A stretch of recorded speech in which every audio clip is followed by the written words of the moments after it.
بسم الله والصلاة والسلام على رسول الله. السلام عليكم ورحمة الله وبركاته. مرحبا بكم في قناتنا داود ديزاد. واليوم سنبدأ سلسلة جديدة حول التسويق بالعمولة. إذا كنت جديدا هنا لا تنسى الاشتراك وتفعيل الجرس لتصلك جميع الحلقات. لنبدأ على بركة الله.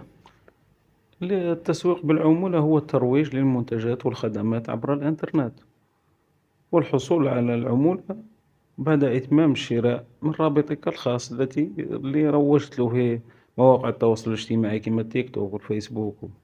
وكيفية العمل هي أنك تختار المنتوج من متجر أمازون، تنسخ الرابط تاع المنتوج هذا وتروح تنشره في مواقع التواصل الاجتماعي اللي حاب تروج فيها، مثلا كما الفيسبوك والتيك توك.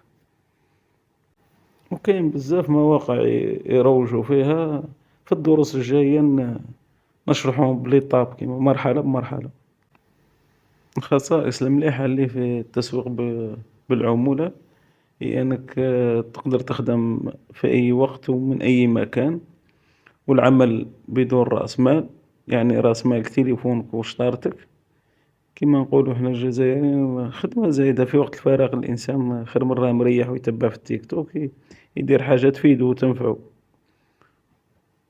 لدخول عالم التسويق بالعمولة لازمك حساب في أمازون ولا ألي إكسبريس، وسوف نشرح كيفية التسجيل في الحسابات هذه.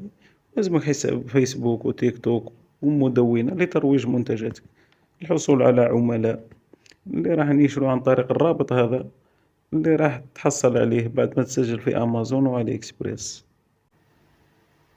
شكرا لمشاهدتكم. في الحلقة القادمة سنتحدث عن كيفية البدء في التسويق بالعمولة واختيار المتجر المناسب. لا تنسوا الاشتراك في القناة وتفعيل الجرس ليصلكم كل جديد. إذ كانت لديكم أي أسئلة اتركوها في التعليقات وسأكون سعيدا بالإجابة عليها.